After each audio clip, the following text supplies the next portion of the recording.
Bismillahirrahmanirrahim. Assalamualaikum warahmatullahi wabarakatuh.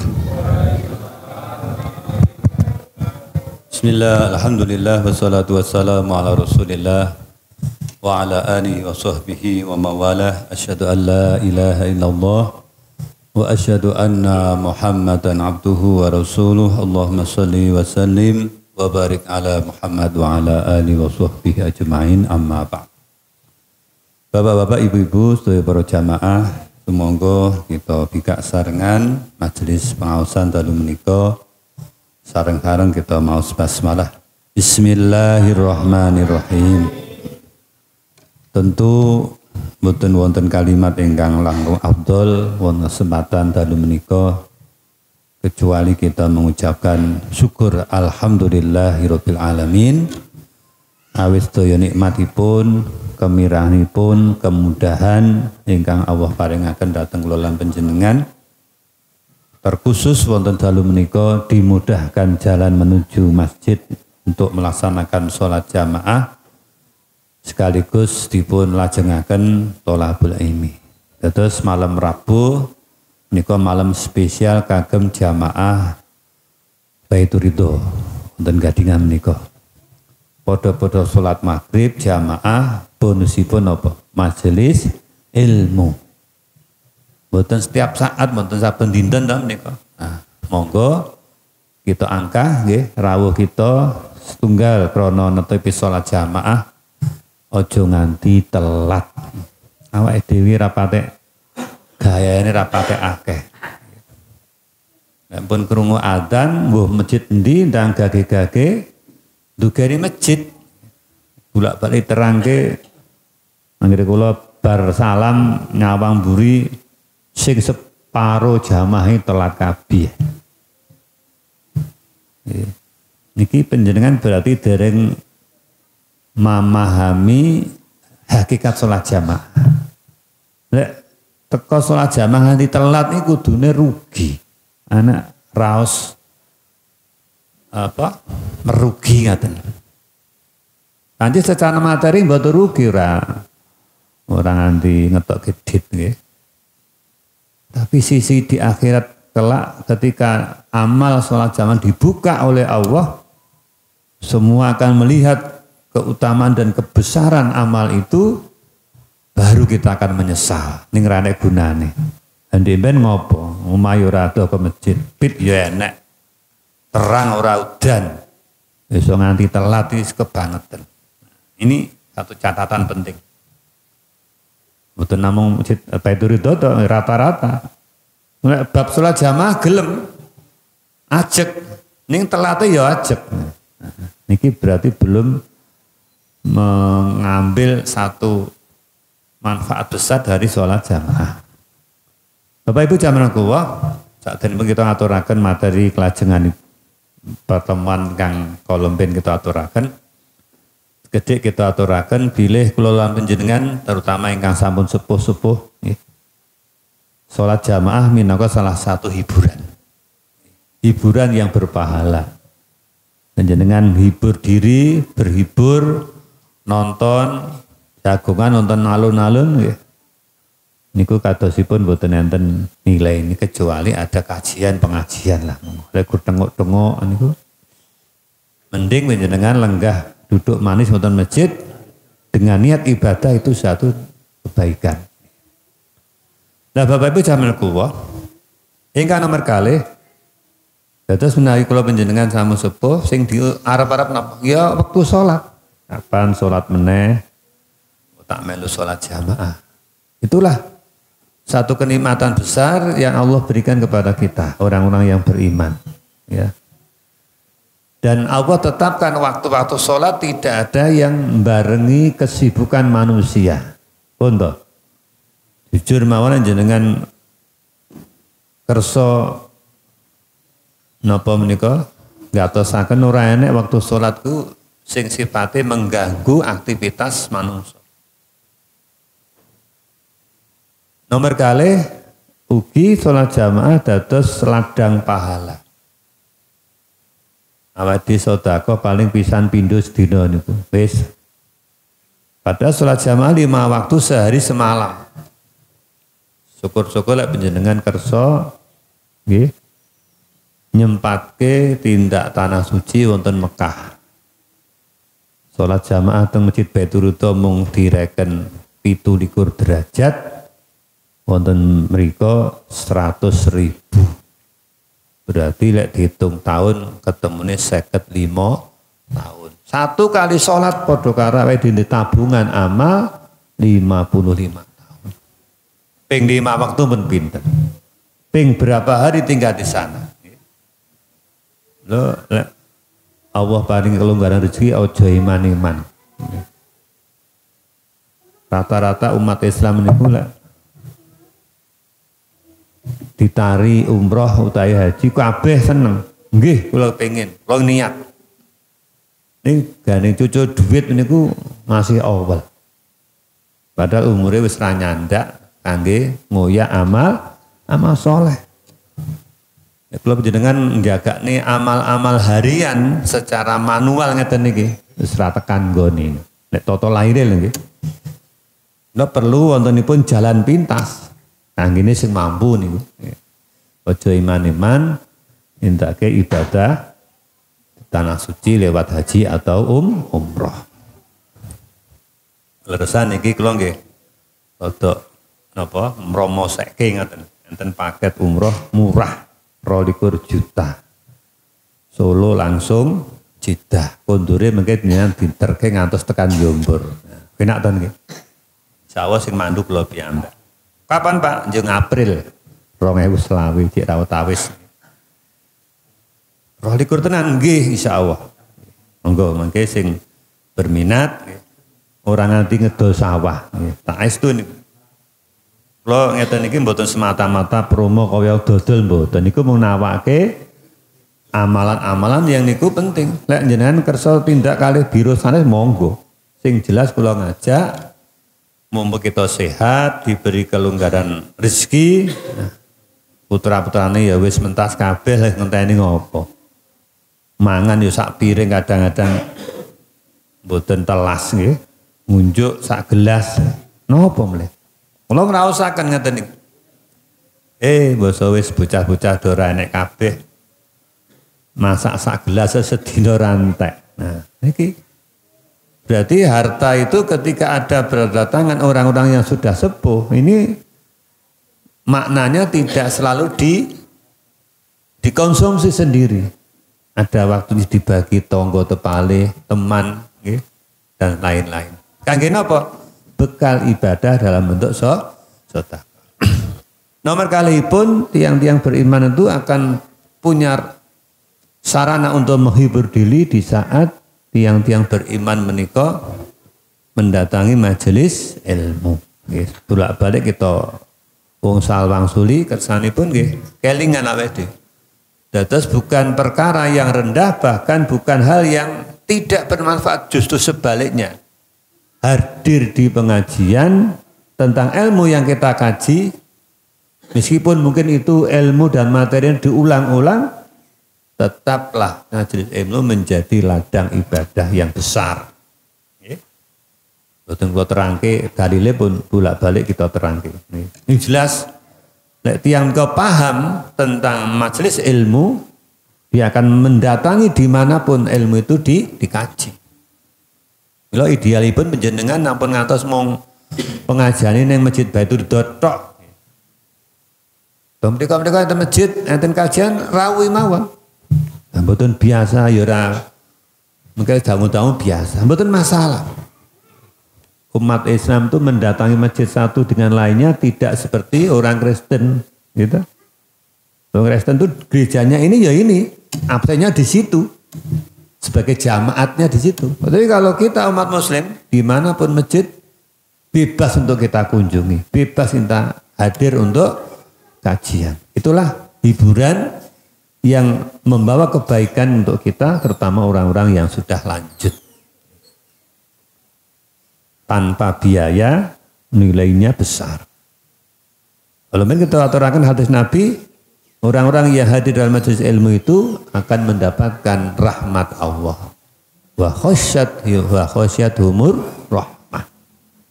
yang menjadi salah satu tiket membuka pintu surga selain amal soleh ugi wontenipun rahmat Allah, dan disitulah di ilmu itulah Allah berikan rahmat yang besar.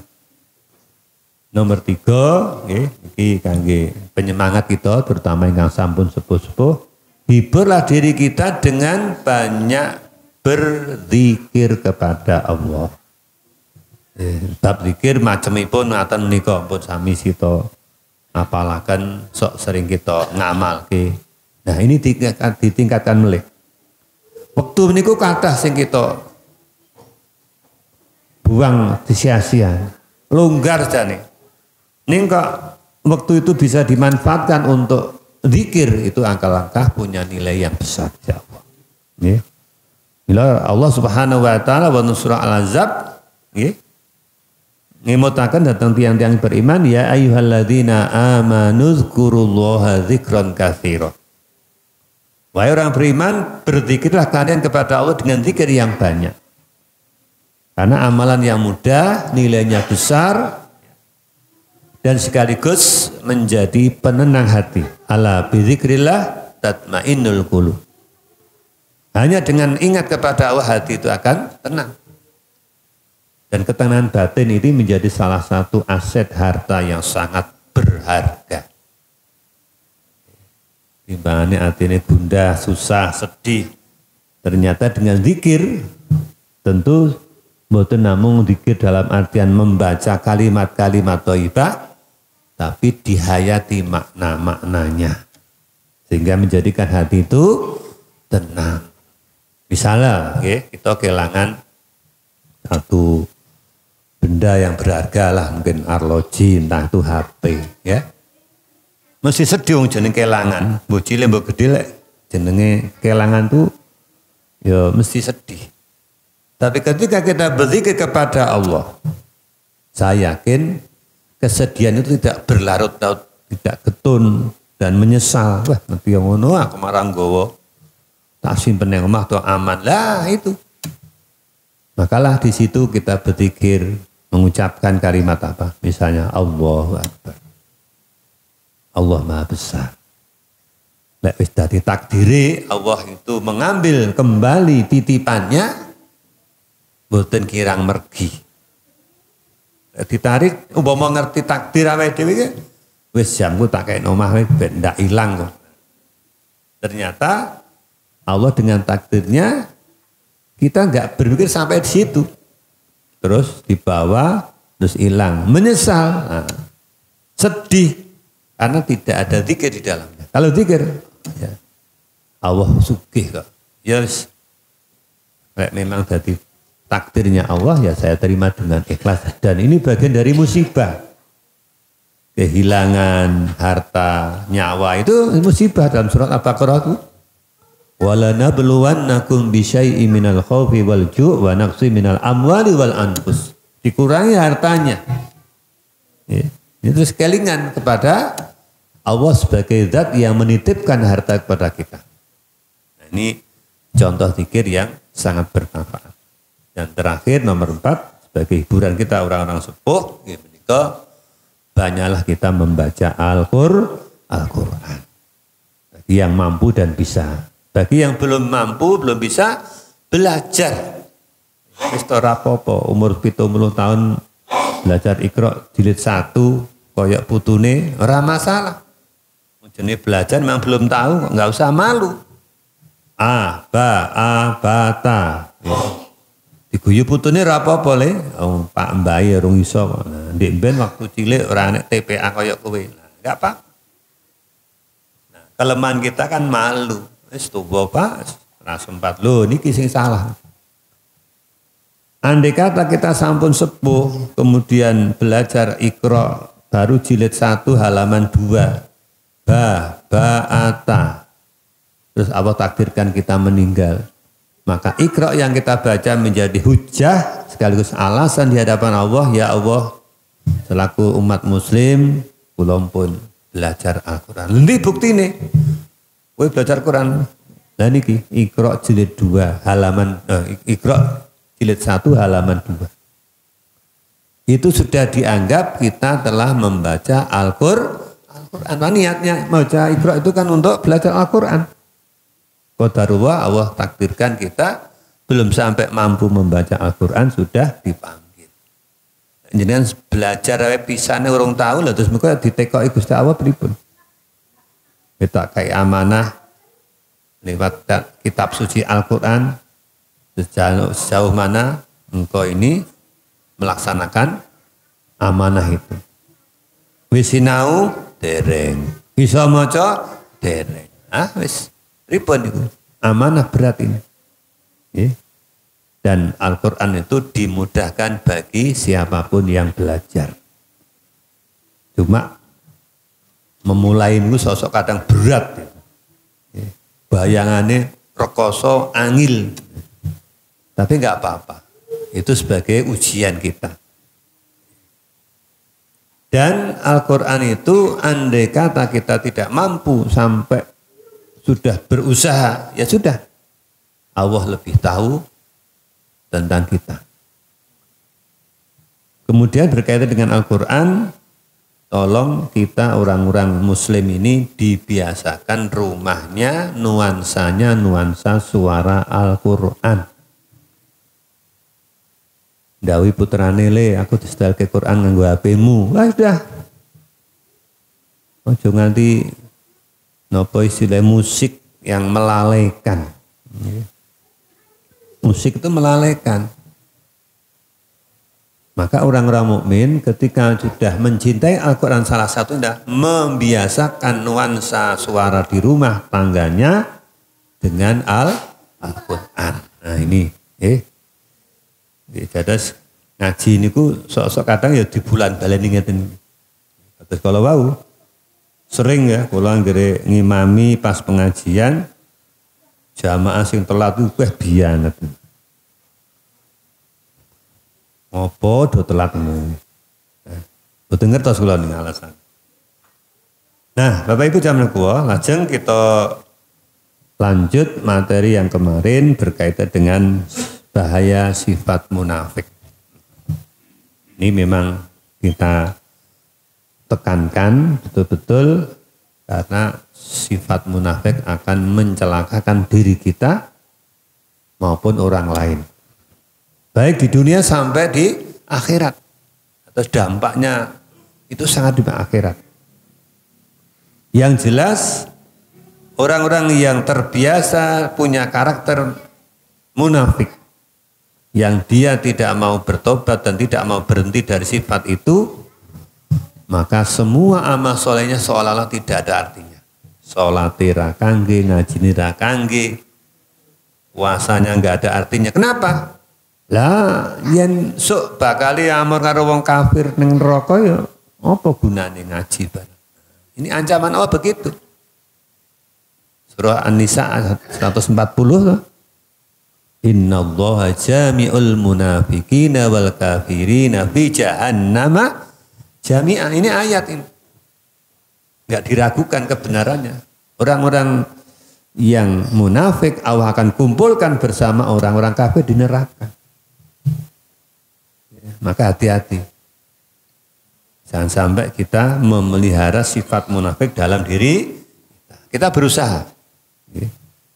Yang pertama kemarin kita sampaikan sabda Rasulullah SAW dari Ibnu Umar, hadis riwayat Bukhari Muslim. Saya ulang lagi sebentar.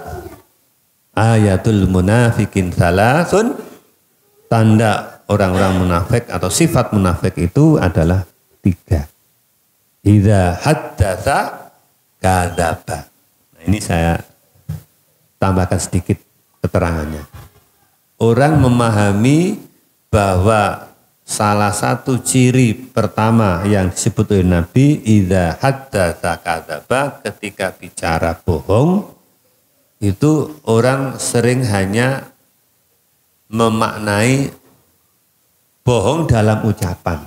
Memang redaksi hadis pun idza haddatsa, ketika dia berbicara dusta. Tapi sebenarnya praktek kedustaan itu tidak sebatas kalimat atau kata-kata yang kita ucapkan. Maka malah ada sebagian besar malah kebohongan itu dalam perbuatan, dalam praktek kehidupan kita. Dan itu dianggap kadang-kadang hal yang biasa, itu loh yang repot. Faktanya dianggap biasa. Ya, contoh, orang buat laporan tentang pembangunan dalam sebuah instansi, ya saya enggak menyebut swasta atau negeri, padahal ada dalam suatu instansi kita diamanati untuk membangun sebuah proyek bangunan. Habisnya 100 juta. Nah, dalam laporan itu dibuat entah 100 juta, ya, ning sing dicake berapa? Mungkin 80 juta. Sing 20 juta itu ya ono bagian kono ini, bagian kono sakmene, ya. Tapi laporannya betul laporannya, jujur laporannya, tapi faktanya di situ ada kebohongan. Hakikatnya tidak seperti ini jumlahnya, tapi dibuat seperti itu jumlahnya. Berarti ini sebuah kebohongan. Ini bahaya ini. Maka jangan main-main dengan perkara seperti ini. Kadang-kadang kita juga ikut mendukung. Mas, ini kalau belanja entek 10.000 jenengan tulis 15 nggih. Nah, beteken apa? Sing manggo dijolke ditukarke notane oleh 5.000. Ini tokone barang melu andil, kebohongan, dosanya sama itu. Bersekutu dalam kejahatan, jahat pula akibatnya. Bersekutu dalam kebohongan juga sama punya akibat kebohongan yang sama. Maka saya sarankan ibu-ibu, bapak-bapak, yen mbok pilih buka toko terus dimintai jangan anek wong blonjo akeh terus kan ngetokke nota, jangan mau nulis nota lebih dari yang dibeli. Itu genah dimainke ini. Pak kalau blonjo nggih niki paling notane kosong mawon. Aja gelem. Nota kosong nggih dimainke to menika. Dikei cap pisan notane kosong iso digawe macem-macem. Anggarane sakmene, blonjone sakmene. Nota kosong itu ono apa maknane? Gue sing nulis blonjo, sing tuku dhewe, sing blonjo niku. Tae piro sing penting tokone iki buktine apa stempel. Wis. Dan itu memang laporan yang ada seperti itu. Dan itu kebohongan. Sifat munafik itu. Orang-orang yang melakukan seperti itu termasuk orang-orang munafik. Bahaya ini kalau kita nggak sampai bertobat, mati dalam keadaan kemunafikan. Wah, ini ancaman Allah dalam surat An-Nisa 40. Sangat ngeri, ya. Maka Bapak Ibu yang punya anak kebetulan bekerja dalam sebuah instansi, diwanti-wanti le nyambut gawe sing jujur, sidik berkah luwih apik timbang akeh ning itu tidak membawa keberkahan. Jujurlah dalam setiap usahamu. Dah gitu aja pesene wong tua ngoten. Nah, karena sesuatu yang saat ini orang menganggap hal yang wajar. Nyatane laporan ini dicompo kok, laporan ini sakmene entek sakmene, notane sakmene lho pas. Pintere sing gawe laporan ini pada kebohongan di dalamnya itu. Nah, ini jangan sampai terjadi pada diri kita orang-orang mukmin, terutama yang ngaji kados dalu menika, aja nganti. Nggih, pesen anak turun-turun aja nganti nglakoni kados ngaten iki. Baik, ini tambahan. Yang nomor kali dalam hadis itu disebutkan oleh Rasulullah SAW, sifat munafik yang kedua adalah wa idza wa'ada akhlafa. Yen janji senengane mblenjani. Berjanji ning tidak ditepati. Mung omong doang. Dan janji itu perkara yang gampang, baik tulisan atau ucapan. So, yen aku kepilih tak bangun ke dalan sing alus. Perjiwa, perwarga tak kei sakmene sembako sakmene. Lek bab janji itu ndi gampang. Pemeneh ndek ben iku usum. Wong do padha janji-janji. Padahal kalau kita rujuk pada ayat-ayat Al-Quran, terutama surah Al-Ma'idah ayat 1, janji itu adalah hutang. Ya ayyuhalladzina amanu aufu bil uqud. Wahai orang-orang beriman, tepatilah janjimu. Karena janji itu sama dengan hutang. Janji tembung maka itu juga hutangnya sama. Tidak hanya hutang uang, hutang benda, hutang materi, tapi bisa orang itu berhutang dalam janjinya. Selama belum dibayar, maka janji itu tetap menjadi tanggung jawab kita. Bahkan tanggung jawab lebih besar dibanding janji dalam bentuk materi atau uang. Kami ini pun dengan utang tonggo. 200.000. Janji ini sok minggu arep dilunasi. Tekanin doton delala sing dijagake lunasi niku nggih nyaur niku mboten kecekel.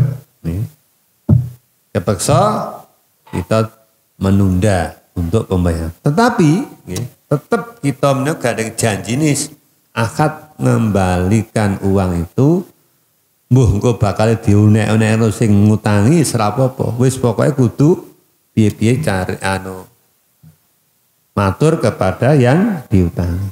Mudah-mudahan beliaunya ini bisa memahami.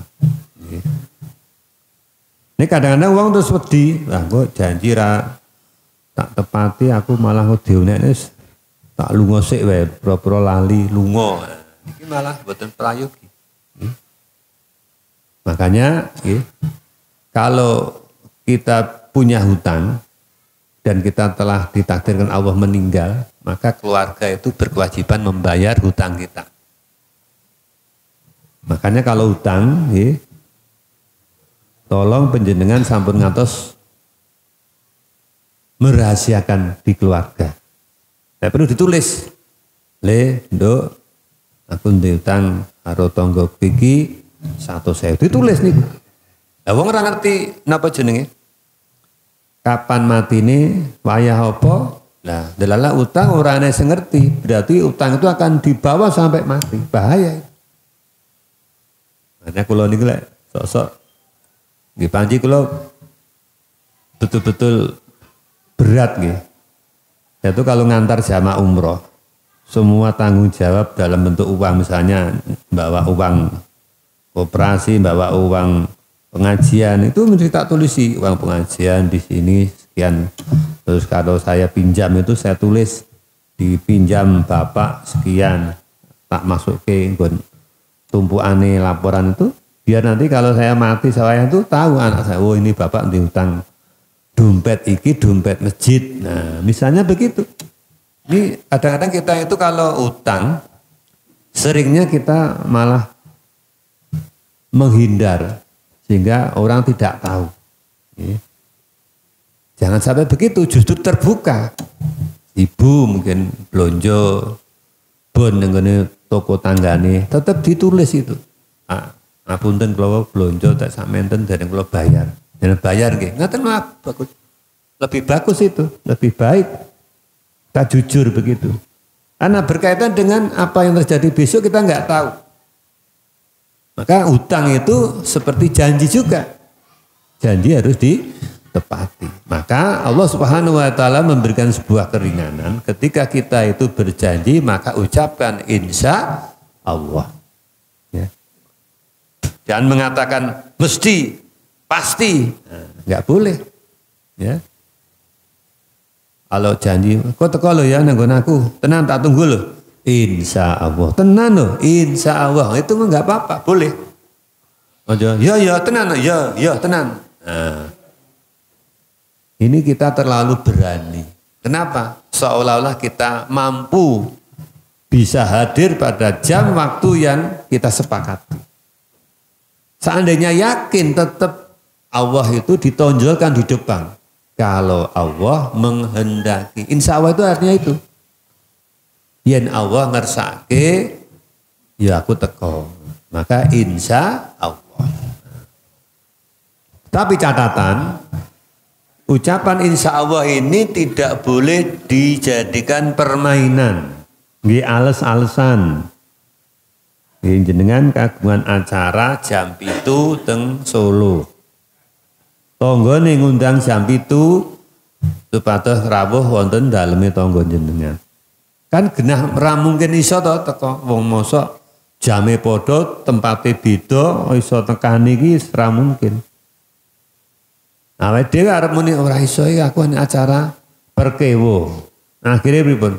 Ya insyaallah, padahal ora mungkin teko, ini enggak boleh. Jelas ora iso nekani janji, tidak boleh mengucapkan insyaallah. Lah napa? Luwih apik ucapkan dengan jujur. Wah, aku acara padha jamin wektune ya padha, dinane padha ning Solo iki. Purane wae tak dongake lancar acaramu lah, rampung enak itu. Timbangane menggunakan istilah insya Allah jane ora teko. Nah ini penting, catatan penting. Apa hikmahnya? Yang kita ngucapin insya Allah berarti kita sadar sebagai manusia itu punya kelemahan. Yang kedua, manusia tidak tahu apa yang terjadi besok. Nanti itu ada apa? Akan terjadi apa? Enggak tahu. Milo, kalimat insya Allah ini penting untuk kita ucapkan. Menunjukkan bahwa yang kuasa itu hanya Allah. Nah, ini. Kemudian berkaitan dengan janji, ya. Ketika kita ingin supaya orang yakin akan janji kita bisa terpenuhi, kadang kita mengucapkan sumpah. Sumpah janji, istilah maka ada istilah sumpah janji. Ya. Ben mantep sumpahe nganggo Al-Qur'an. Quran diangkat di bawah kepala itu, ini sing tukang nyekel Quran terus bersumpah. Ini saya kaji berbagai literatur dalam Islam itu kok enggak kita temui itu sumpah dengan Al-Qur'an.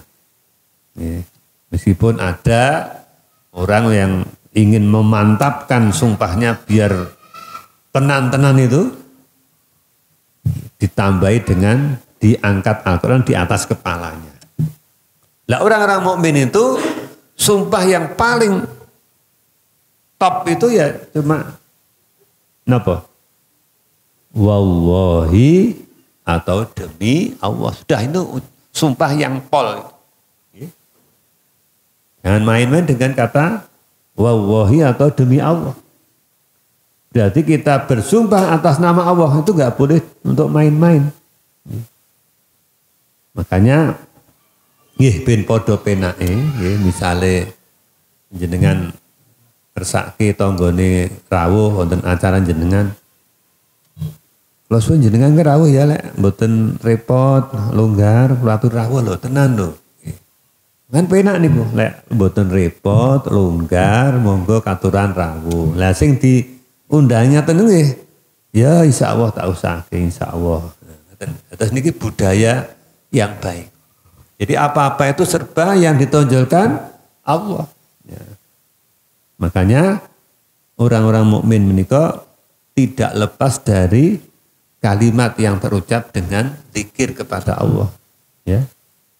Jadi tidak harus zikir-zikir yang kita baca seperti selesai sholat subhanallah, alhamdulillah. Betul namun niku tok. Kadang-kadang kalimat-kalimat Allah itu bisa terucap di setiap kesempatan. Misalnya ketemu kanca, Masya Allah, suwira tahu ketemu. Nah ini kan kita dakwah ini, membawa nama Allah di taat kita ini mungkin di lapangan atau di jalan ketemu saudara kita. Masya Allah, alhamdulillah, saya ketemu alhamdulillah. Banyak-banyak mengucap itu lebih baik. Ya. Itulah tanda orang-orang beriman, bibirnya selalu basah dengan zikir. Di antaranya tadi kalimat insya Allah di saat kita itu berjanji. Nah, Makanya Bapak Ibu jangan mudah berjanji, karena ketika janji itu tidak ditepati berarti kita sudah punya hutang. Tinggal berapa orang yang kita janjani, semakin besar orang yang kita janjani berarti semakin besar risiko kita. Janji karo keluarga paling nek ora ditepati dosa dan hutangnya pada satu keluarga.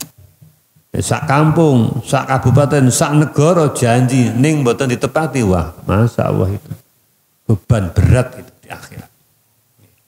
Terus Bapak Ibu, ini mengingatkan kula panjenengan saestu tiang-tiang mukmin itu sampun disetting oleh Allah di dunia ini punya karakter yang baik. Ya. Karena apa? Semua yang disebutkan Nabi termasuk sifat munafik itu ketika orang ada pada dirinya sifat munafik itu sangat berbahaya. Wis dijaga ning ngoyo ternyata tekane ndoto ora teko. Wah, kan fatal itu. Misalnya jenengan digawe ya tekane ndoto cateringe ora sida ngirim. Wah, itu pados napa perasaan jenengan? Hanya sedih wis ra iso dibayangke. Wis kadung ora siap masak, jaga catering, bae cateringe lali utawa mboten lali. Sengaja tidak menepati janji. Nggih, mengki kula jam ngenten tangga niki kula terke. Nah ini jam 09.00 atau jam 8 buat tekan mriko. Ternyata masak ora malah tutupan cateringe. Lah ngoten niku. Niki contoh kecil. Tapi punya dampak yang besar, rugikke wong. Nah, makanya kita harus berusaha menepati janji kita.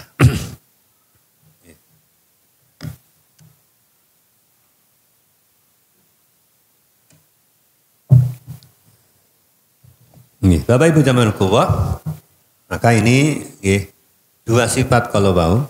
Yang pertama, ketika berkata dusta, ketika berjanji itu nyulayani, ini sesuatu yang kadang kalau kita betul-betul tidak hati-hati akan mudah orang itu melaksanakan dan mudah melanggar. Karena mudah janji gur karek ngomong, karek nulis, wis nusa piro engko tak bayare. Janji itu gampang. Termasuk bohong juga gampang, dusta itu gampang. Nah, tapi segampang itu dampaknya sangat besar, resikonya besar di akhirat. Ancamannya berat, sebagaimana Allah tadi sampaikan wonten surat An-Nisa kalau mau. Ya. Kalau orang itu betul-betul takut kepada Allah, dia akan berhati-hati untuk tidak mudah berbohong dan tidak mudah mengumbar janji. Karena semuanya akan dipertanggungjawabkan di hadapan Allah Subhanahu wa taala. Apabila mengatakan Bapak Ibu jamaah Allah, kita sampaikan 2 poin rumiyin tentang sifat munafik yang disebutkan oleh Rasulullah sallallahu alaihi wasallam dalam sebuah hadisnya. Kanthi pangajap mugi kula panjenengan saged berusaha menghindari ya sifat munafik kalau wau nggih, dan kita akan dijauhkan dari perkara-perkara yang tidak disukai oleh Allah Subhanahu wa taala. Maka dan kita akhiri subhanallah asyhadu an la ilaha illa anta astaghfiruka wa atubu ilaik. Assalamualaikum warahmatullahi wabarakatuh.